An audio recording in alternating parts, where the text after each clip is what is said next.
자, 이제 첫 번째 상식부터 보도록 하겠습니다. 선글라스의 주 용도는 뭐예요? 네, 강렬한 햇빛 쪽에서 날아오는 자외선 차단이다 라는 것을 꼭 알아두셨다가요. 선글라스를 왜 끼느냐 라고 물어보면 자외선 차단이라고 얘기하실 수 있으시면 돼요. 옛날에 라이방이라고 불리었던 선글라스에 대한 이야기 보따리를 풀어내시면 좋으실 것 같습니다.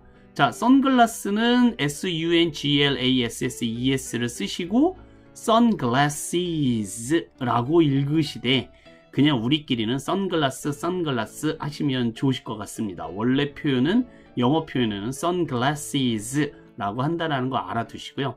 글자로 쓸 때는 이렇게 완벽하게 sunglasses를 써주시는 것도 좋으실 것 같아요. 자, 자외선을 한글로 이제는 많이 쓰셨을 테니까 영어 단어로 알아두시면 훨씬 더 세련되게 보이실 거예요.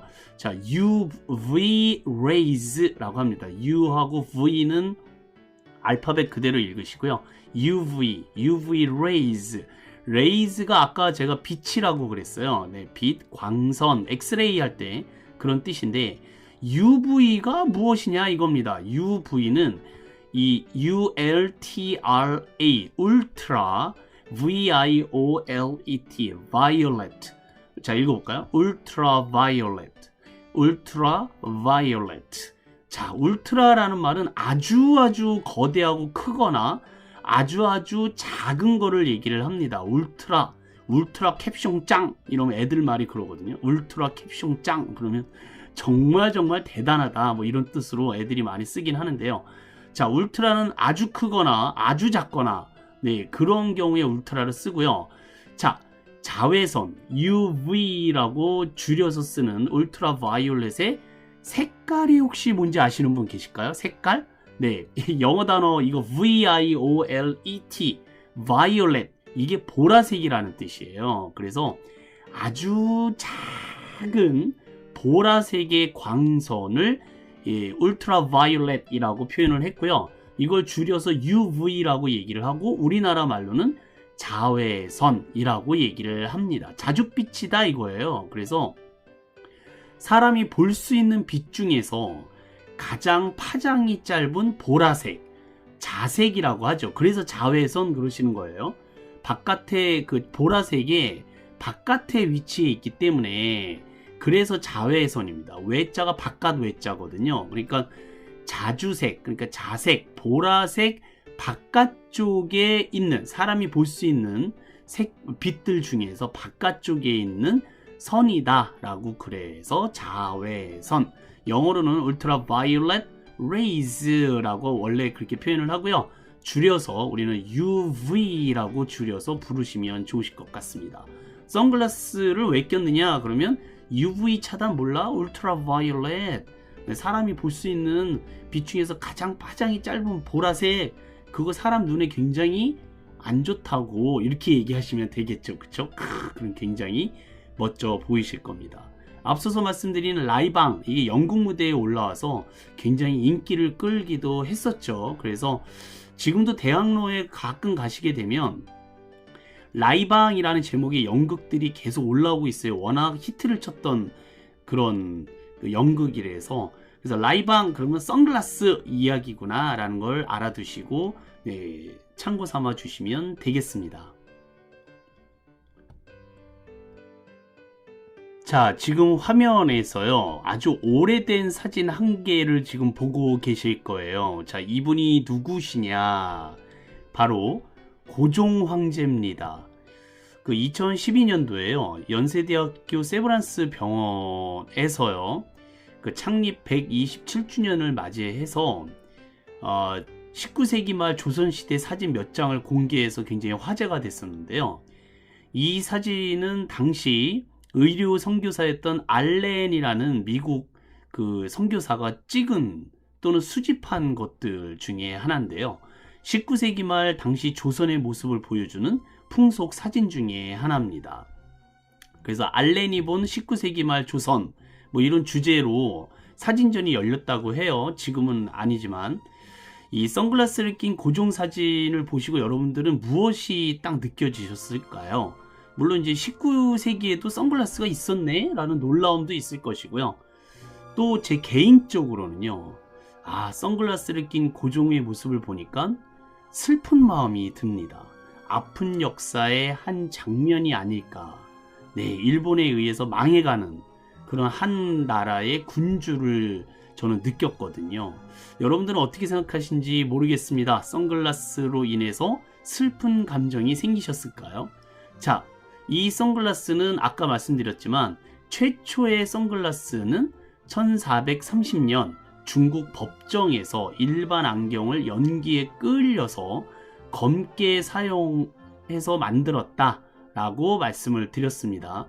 자, 단어 하나씩 볼까요? 선글라스는 sunglasses라고 그랬고요. 법정, 중국의 법정이라고 그랬기 때문에 law, L-A-W, 이게 법이죠. 그 다음에 C-O-U-R-T, court, law court라고 읽으시는 이 단어가 법이 이루어지는 코트다. 왜 그 테니스 코트라든지 정원 같은 데를 또 코트라고도 부르잖아요. 그래서 law court 그러면 법정이라고 표현하시면 되겠고요. 그러니까 최초의 선글라스는 1430년에 중국의 law court에서 일반 안경을, 연기라는 단어 알아두셔야 됩니다. smoke죠, smoke. S-M-O-K-E, 이게 연기죠. 연기에 끌려서 블랙큰하게, 그러니까 검게 만들어 사용했다라는 거. 누가요? 네, 중국의 재판관들이 사용했다 이겁니다. 요거를 이제 다음 화면에서 같이 설명드리고 영어 단어 소개시켜 드릴게요. 자, 세 번째 상식은 지금 이미지 사진으로 보시는 바와 같이 선글라스는 재판관들이죠. 중국의 재판관들이 재판을 하는 내내 죄수들에게 자신의 감정과 심리 변화들을 감추기 위한 용도로 사용되었다는 사실. 빠밤! 네, 그래서 선글라스를 처음 발명한 나라는 중국이라는 겁니다. 자, 판관이라고 옛날엔 얘기를 했었죠. 지금은 이제 재판관들인데요. 판사분들입니다. 판사, 판관, 재판관 다 같은 말이에요. J-U-D-G-E를 쓰시고요. 자, 읽어볼까요? Judge, judge 이렇게 쓰셔야 돼요. 옛날에 제가 가르쳤던 학생분들 중에 저자를요, 짝대기를 하나만 그어드렸더니 그걸 자로 쓰셔서 집안이 난리가 난 적이 있었습니다. 네, judge 해야 되는데 저자를 자로 쓰셨다고요. 네. 자, 말로 표현하지 말아주세요. 자, 어쨌든 판사, 지금의 판사, 옛날엔 판관, 재판관을 영어로 judge 그럽니다. 자, 재판이라는 영어 단어도 알고 계셔야겠죠. 자, T-R-I-A-L. 자, 읽어볼까요? trial, 이게 재판입니다. trial. 이 trial을 하는 내내 죄수를 영어로요, P-R-I-S-O-N-E-R을 쓰시고 읽어볼까요? prisoner. 그러니까 저지들이 트라이얼을 하는 내내 prisoner들에게 자신의 감정이 영어로요, E-M-O-T-I-O-N을 쓰시고 읽어보겠습니다. emotion과 심리, 이 심리라는 영어 단어가 꽤 긴데요. P-S-Y-C-H-O, 여기까지 보시면 사이코입니다. 사이코. 심리적인, 정신적인 이라는 뜻으로 우리가 보통 미친 사람을 얘기할 때 사이코 그러잖아요. 근데 그 사이코를 반드시 P로 시작하셔야 됩니다. 이게 라틴어이기 때문에 지금의 남아있는 라틴어인데요. P 다음에 S가 오게 되면 앞에 있는 P는 읽지 않는다 라고 해서 우리 옛날에 발음 기호 공부를 하실 때 기억이 나시리라 미슈입니다. 네, P 다음에 S가 오면 P는 읽지 않고 써주기만 합니다. 반드시 기억하고 계셔야 돼요. 자, 그래서 읽을 때는 S-Y-C-H-O, 사이코 이렇게 쓰시는 거예요. 네, 사이코에다가 L-O-G까지 쓰면 로그잖아요. 근데 뒤에 I를 붙이면 로직이 됩니다. 로직. 그러면 이건 학문적인, 논리적인 이런 뜻이기 때문에 psychological이라고 읽으시면 심리적인, 정신적인, 정신분석학의 이런 뜻이 되겠습니다. 다시 한번 읽어보겠습니다. psychological, psychological. 네, 이 선글라스를 끼는 이유가 이 emotion과 psychological한 변화들을 감추기 위한 용도로 사용됐다는 사실. 이 표현을 영어로 쭉 얘기하실 수 있도록 한글과 섞어서 연습을 많이 해주세요. 한글을 보고 영어로 말씀을 하셔야 됩니다. 영어 단어를 보시는 게 아니라. 네, 저지들이 트라이얼을 하는 내내 프리즈너들에게 자신의 이모션과 사이콜로지컬한 변화들을 감추기 위한 용도로 사용했다니까. 네, 이렇게 얘기하시면 재밌으실 것 같습니다. 확실히 우리나라 그 아시아계 인종들보다도요, 백인들은 선글라스에 대해서 굉장히 자연스럽게 접하고요, 많이 씁니다.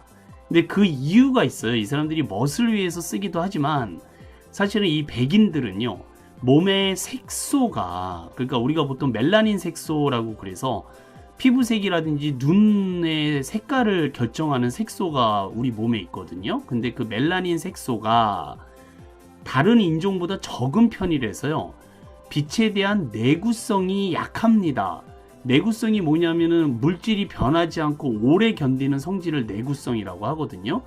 그러니까 이 백인들은 눈이요, 우리나라 사람들처럼 까맣지 않고요, 보통 뭐 이렇게 무슨 에메랄드빛, 좋게 말하면 그렇고요, 어떻게 말하면은 좀 이상하게, 네, 그렇게 하얀색 그 무슨 여러 가지 색깔이 섞인 것처럼 아주 특이한 눈의 색을 발휘를 하거든요. 근데 그게 멜라닌 색소가 적어서 그런 거예요. 그래서 햇빛을 눈에 바로 쐬게 되면, 네, 실명의 위험까지 있기 때문에, 네, 반드시 그 햇빛이 1년 내내 가는 그런 도시도 있잖아요. 그럴 때는 선글라스를 꼭 껴야 되는 그런 사람들이다, 이겁니다. 네, 그래서 지금 사진에 보시는 것처럼 이게 그 흑인들, 왼쪽이 아시아, 네, 황인종이죠. 그 다음에 오른쪽이 백인인데, 어쩌다가 이렇게 피부 색깔이 나눠졌느냐 궁금하시다고 물어보시는 분이 계셔서 제가 말씀을 드리면, 태초에 신께서요, 처음에 사람을 만드실 때 흙으로 빚어서 그걸 구워서 만드셨다고 해요. 네, 믿거나 말거나, 네, 믿지 않으신 분은 믿음이 부족하신 분들입니다. 근데 첫 번째 인간을 흙으로 구워서 빚어서 구우실 때 어느 정도 구워야 되는지 잘 모르셔가지고요, 급한 마음에 탈까봐 얼른 빨리 꺼냈더니 너무 하얗더라, 이겁니다. 그게 백인이에요. 자, 두 번째는 이제는 정신 바짝 차려야겠다 하고 긴장하고 구우시다가 깜빡 졸으신 거예요. 피곤하셔가지고. 그래가지고 아차차 하고 늦게 꺼내서 새까맣게 탄 게 흑인이고요.